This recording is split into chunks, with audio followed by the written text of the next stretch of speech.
Stephanie Buffman from the Gladwin County Record and Beaverton Clarion, and I'm here with Gladwin County Clerk Laura Brendan Mayville, and we have a copy of the ballot for our general election, and we wanted to just talk a little bit about the supervisor position in Beaverton Township.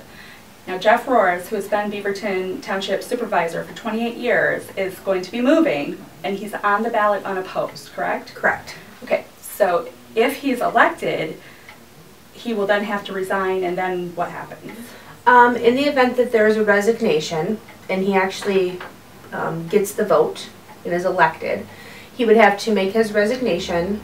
They would appoint an interim clerk to fill that vacancy, and then at the next available election day, they would elect an individual to fill a partial term.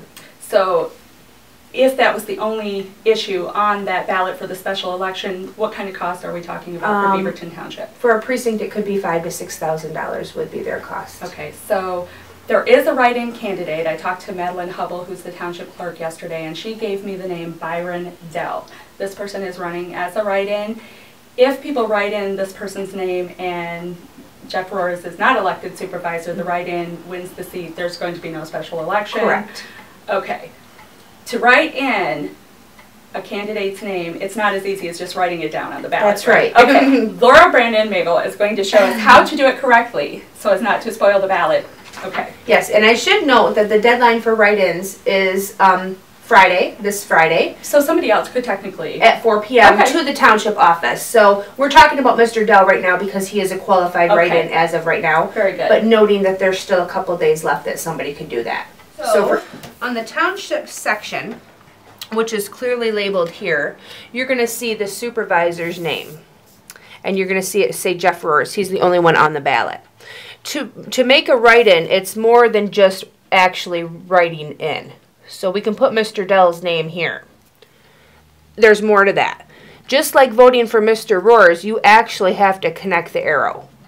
By doing that, it allows the computer program to only read these. That's all the computer program does, is read the marks within the arrows.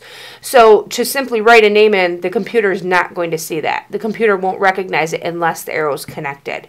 So if you're going to do a write-in, it simply only has to be the name. It could just be the last name in this instance. So if you can't think of Byron's first name and just could do Dell, as long as you connect the arrow, it would be a valid write-in. Okay, so Mr. Dell is the registered write-in at this point, but other people have until Friday to register, and if they are not registered as a write-in candidate, it won't matter if the name is written down, it won't count. Correct. The only individuals that will be tallied at the end of the night by the certified election workers are those that are declared to the township clerk by this Friday at 4 p.m., which is the 26th at 4 p.m. In the event that they are not a registered write-in and somebody put, let's use Mickey Mouse, down, unless that name's registered with the township clerk, that name won't count and they won't have to tally count it. So if you're interested in running for the position in Beaverton Township, you would need to have registered with Ms. Hubble by Friday at 4. Very good.